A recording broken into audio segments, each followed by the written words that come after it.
Hola, hoy nos metemos con un concepto filosófico griego que, bueno, tiene mucha amiga. Telos. Sí, el famoso telos. Y para hablar de ello nos basamos en una fuente enciclopédica colaborativa, ¿verdad? Eso es. La idea es entender bien qué significa, por qué fue tan clave para Aristóteles y, bueno, qué relevancia puede tener hoy. Claro, desentrañar ese concepto de finalidad, partimos de una idea potente, que todo en la naturaleza, incluso lo que hacemos los humanos, tiene como un fin, un propósito. Una meta interna. Sí, vale, pues vamos a ello. Empecemos por lo básico. ¿Qué es telos? Pues telos en griego significa eso. Fin, objetivo, propósito, meta. Es, digamos, la razón de ser de algo, aquello por lo cual se hace algo. Entonces, Exacto. Y de ahí viene teleología, que es el estudio de esa finalidad, de esa intencionalidad en las cosas. claro. Y esto es fascinante porque impregna toda la visión de Aristóteles. Para él era central tanto en su biología como en su teoría de las causas. O sea, una visión del mundo donde todo tiende hacia algo. Justo. Para entender algo, según él, tenías que entender su telos, su fin último. Entendido. Decía que todas las cosas persiguen activamente ese telos, ¿no? Sí, que están orientadas a eso de forma intrínseca. Y aquí viene el ejemplo clásico que siempre ayuda a entenderlo. El de la bellota, claro. Exacto. El telos de una bellota no es quedarse en bellota, sino, bueno, convertirse en un roble. Desplegar todo su potencial. Y esa lógica Aristóteles la aplicaba a todo, ¿eh? Natural o artificial. No solo lo que es ahora, sino lo que está, digamos, llamado a ser. Precisamente, Y claro, esto nos lleva al ser humano. ahí quería llegar. ¿Cuál es nuestro telos según Aristóteles? Pues él habló de la eudaimonia. Que solemos traducir como felicidad, ¿verdad? Sí, pero es más que sentirse bien un rato. Es una vida plena, un florecimiento, una realización como ser humano. Vale, la meta es esa eudaimonia, esa vida lograda. ¿Y cómo se consigue? ¿Basta con buscar el placer o sentirse feliz? Pues no exactamente. Para Aristóteles el camino es la virtud, la arete. La virtud. ¿Sí? No se trata solo de una sensación subjetiva, sino de vivir objetivamente bien, de acuerdo con la razón, con la excelencia moral. O sea que, sin virtud, aunque uno crea ser feliz, No está alcanzando su verdadero telos, su plenitud. Argumentaba que sin virtud no hay eudaimonia real. me recuerda la analogía del roble. Si está enfermo o no da fruto, sigue siendo un roble, pero... Pero no está cumpliendo su telos plenamente, no está floreciendo como debería. Exacto. Entiendo. Y fíjate, conectando esto con algo más amplio. Aristóteles insistía en que esto no pasa en el vacío. ¿Necesitamos algo más? Claro. Igual que la bellota necesita luz y tierra buena, nosotros necesitamos, bueno, un entorno adecuado. ¿Te refieres a la sociedad? ¿A la política? Exacto. Una comunidad política, una polis, bien construida, con buenas leyes, con educación que fomente la virtud. El contexto social es clave, entonces, para que podamos florecer individualmente. Fundamental, según esta filosofía. Tiene todo el sentido. El entorno te ayuda o te lo pone difícil. Oye, y una cosa rápida para no liarnos. ¿Cómo encaja aquí la tecné? A veces se nombran juntas. Buena pregunta. A ver, telos es el fin, el para qué. Tecné es más bien la habilidad, el arte, el método racional para hacer algo o alcanzar un objetivo. El cómo, digamos. Eso es. Es la destreza, la técnica, mientras que telos es la meta final. Pueden ir juntas, claro, pero son distintas. Una es el destino, la otra el saber hacer para llegar. De las cosas y guía su desarrollo. Y también nuestra forma de entenderlas. Es como ver el mundo a través de la lente del propósito, de la potencialidad. Exacto. Entender el telos es crucial para captar todo el marco de Aristóteles. Naturaleza, ética, política, nos muestra un universo orientado a fines. Un mundo con dirección, no puramente azaroso. Justo, donde cada cosa tiene, digamos, su función y su meta natural. Y esto nos deja pensando, ¿no? Sí, nos deja con una reflexión importante. En nuestra época, que a menudo parece más, no sé, mecanicista o centrada en el azar, ¿qué pasa con esta idea de propósito inherente? ¿Sigue viva de alguna forma? Esa es la pregunta. ¿Seguimos buscando un telos aunque no lo llamemos así? Quizá en nuestras vidas personales, en cómo desarrollamos la tecnología, en cómo organizamos la sociedad. ¿Resuena todavía esa búsqueda de finalidad, de un para qué? Ahí queda la reflexión. Una pregunta abierta sobre si esa necesidad de propósito sigue de alguna manera guiándonos.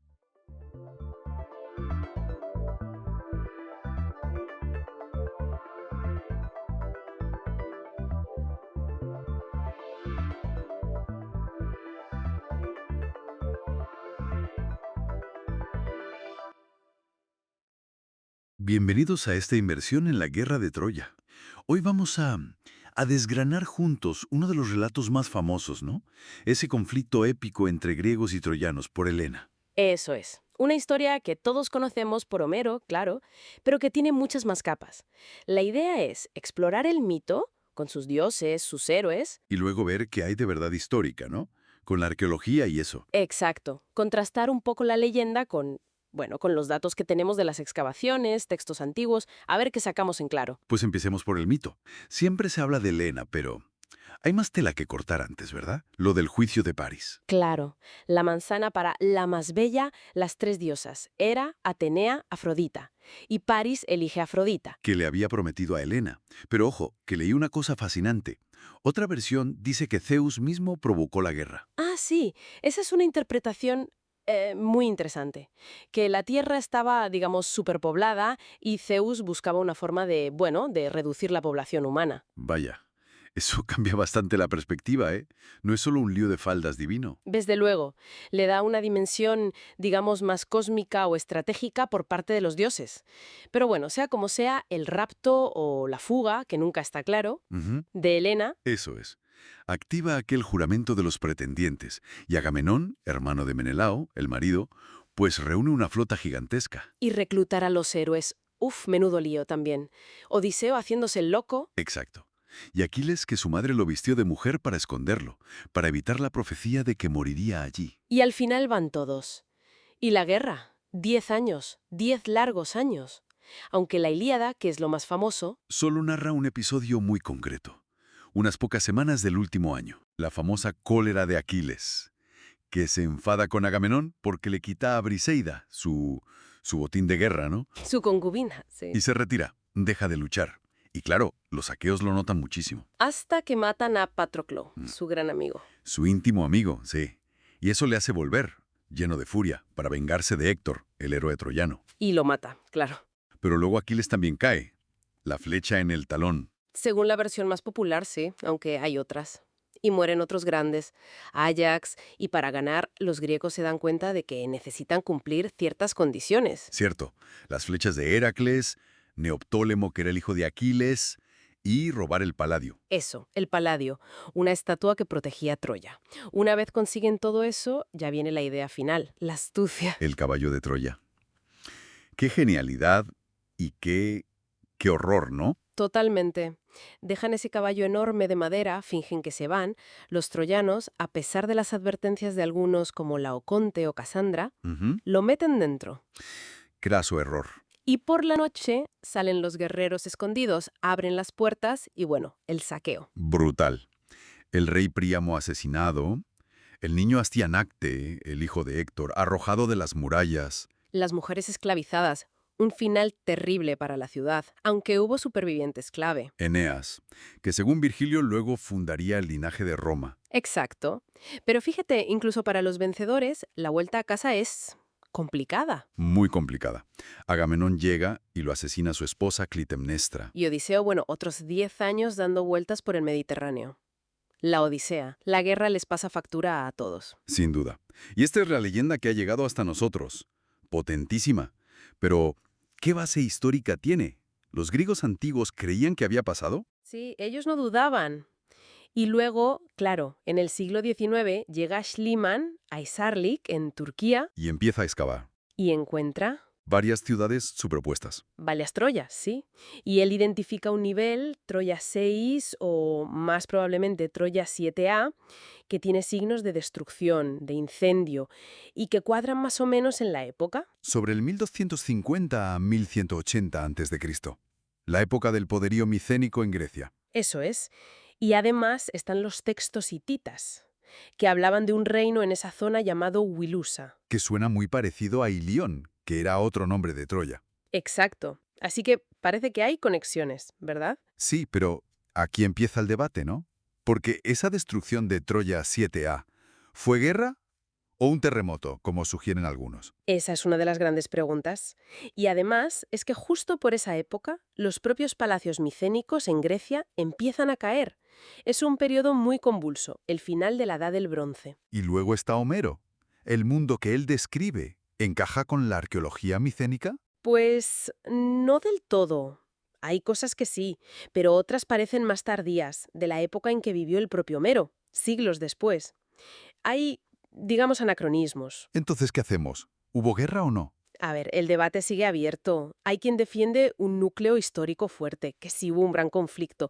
Otros son más escépticos con esta guerra en concreto. Y está la idea de que quizá no fue una guerra de 10 años. Exacto, que quizá el mito de Troya sea como una memoria condensada, una amalgama de muchos conflictos, incursiones, contactos entre los griegos micénicos y Anatolia a lo largo de bastante tiempo. Tiene sentido. Una forma de recordar una época de luchas y movimientos en el Egeo. Podría ser. Una leyenda que recoge ecos de muchas historias reales. Así que, recapitulando, tenemos el mito completo, desde el juicio de París hasta los regresos trágicos, pasando por Aquiles, Héctor, el caballo, una narrativa increíble. Te ha fascinado durante milenios. Y por otro lado, la cuestión histórica, con sus evidencias, pero también sus dudas. Y esa duda es parte del atractivo, supongo. Sin duda. Quizá la fuerza de Troya no esté solo en si fue real o no al pie de la letra, sino en los temas que toca. El honor, la gloria, la pérdida, el destino, la brutalidad de la guerra, temas universales. Totalmente. Y como reflexión final, quizá podríamos pensar en eso. ¿Y si la leyenda perdura precisamente porque no es una crónica exacta, sino algo más? Una especie de arquetipo de los conflictos, construido a partir de muchas memorias fragmentadas, y por eso resuena tanto a través del tiempo. Algo para darle una vuelta.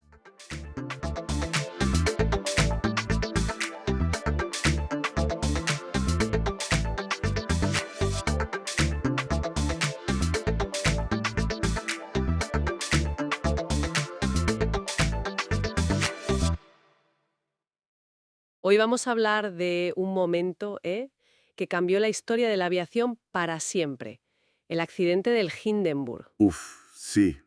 Un suceso tremendo. Vamos a analizar un poco qué pasó ese día, el 6 de mayo de 1937, basándonos en la información que hay, ¿no? La de las fuentes enciclopédicas y demás. Eso es.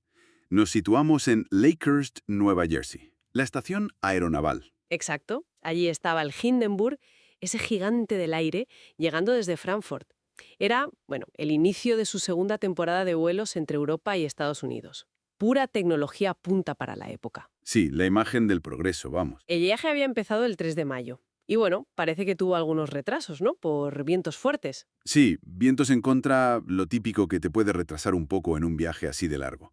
Pero nada, digamos alarmante en ese punto. Claro. De hecho, fíjate, antes de ir a Lakehurst, sobrevoló Manhattan. Menudo espectáculo debió ser eso. Imagínate.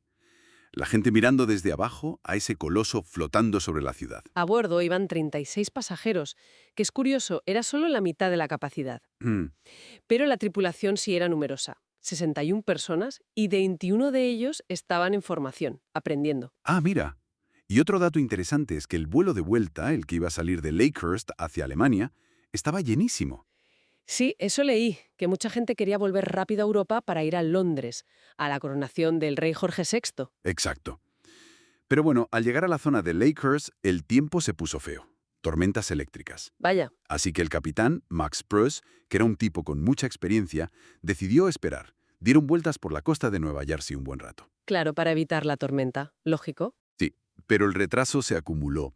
Al final iniciaron la maniobra de aterrizaje sobre las 7:25 de la tarde, hora local. Llevaban casi medio día de retraso. Uf, bastante. Y justo ahí, cuando se preparaban para amarrar el dirigible al mástil de atraque, pues ocurrió. El Hindenburgo empezó a arder. El momento fatídico. Y aquí es donde la cosa se vuelve más confusa, ¿verdad? Porque no está claro dónde empezó el fuego exactamente. No, no hay consenso. A ver, algunos testigos que estaban cerca, en tierra, hablaron de llamas como amarillas y rojas cerca de las válvulas de ventilación de las celdas de gas 4 y 5. Esas son las bolsas gigantes de hidrógeno dentro. Vale. Pero otros testigos que estaban quizás un poco más lejos, en la zona del puerto, dijeron que vieron el fuego empezar más atrás, cerca de la aleta de cola, la horizontal. Qué curioso. Y eso que había cámaras grabando, ¿no? Sí, había noticiarios filmando la llegada, pero ninguna cámara captó justo el instante inicial, la primera chispa o llama. Es increíble. Es increíble, sí. Lo que sí se sabe es la rapidez con la que se extendió. pavorosa. Brutal. El fuego corrió hacia la proa, hacia adelante. La parte de atrás, la popa, perdió la sustentación del hidrógeno quemado y empezó a caer. Y la proa, claro, se levantó violentamente. Exacto. Y toda la estructura, se vino abajo. En segundos. Las estimaciones varían, pero hablan de entre 16 y 37 segundos desde que empezó el fuego hasta que la proa chocó contra el suelo. 16 segundos. Es casi instantáneo. Hay análisis posteriores, creo que uno de la NASA incluso, que dicen que el fuego avanzó por la tela exterior a unos 15 metros por segundo. Una barbaridad, sí, sí. Esa velocidad explica muchas cosas. Explica la tragedia, claro. Las cifras, bueno, son terribles. Murieron 35 personas de las 97 que iban a bordo. Sí, 13 pasajeros y 22 tripulantes. Y además un trabajador que estaba en tierra también falleció. O sea, 36 víctimas en total. Una tragedia enorme. Pero fíjate, dentro de lo horrible que fue, hubo 62 supervivientes. Sí, es notable, dada la rapidez del fuego y el colapso, que más de la mitad de la gente sobreviviera. Bueno, muchos saltaron cuando estaban cerca del suelo, otros fueron rescatados. ¿Y el impacto mediático? Eso fue algo nunca visto, ¿no? Tremendo, inmediato y demoledor. Las fotos, las filmaciones, dieron la vuelta al mundo. Eran imágenes muy crudas. Pero sobre todo, la radio. La narración de Herbert Morrison. Uf, sí, eso es historia de la radio. Él estaba allí, retransmitiendo lo que se suponía que era una llegada rutinaria, y de repente, bueno, empezó a describir el horror en directo. Su voz quebrada, ¿no? El famoso Oh, the Humanity. Exacto. Esa grabación se emitió al día siguiente y llevó la tragedia directamente a los hogares de millones de personas. Fue un shock global, sin duda. Y las consecuencias para los dirigibles fueron definitivas. Absolutamente. Más allá del drama humano, que fue terrible, este accidente acabó con la confianza del público, de un día para otro. La gente ya no quería volar en ellos. Claro, ver esas imágenes, escuchar esa narración, destruyó por completo la idea de que los dirigibles rígidos eran un medio de transporte seguro y lujoso. Fue el fin de la era del dirigible así, de golpe. Total, que el desastre del Hindenburg fue un punto de inflexión brutal. La tecnología más avanzada de su momento, un símbolo de una era, encontrando un final tan público y trágico. Sí, selló su destino de forma fulminante. Y eso nos deja con una pregunta interesante, ¿no? Sobre la causa inicial. Que si una chispa de electricidad estática al amarrar, que si un rayo que no se vio, un fallo del motor, sabotaje incluso se llegó a decir. Sí, hasta la pintura de la cubierta se ha mencionado como posible factor. Exacto. Pero ninguna teoría se ha confirmado al 100%. Y yo creo que quizás esa misma incertidumbre persistente sobre la causa raíz, esa falta de una explicación clara y definitiva, fue lo que realmente mató la confianza. No era solo el accidente en sí, sino el no saber por qué había ocurrido, el peor de todos. Claro, ¿cómo te vas a subir a otro si no sabes si podría volver a pasar? Justo.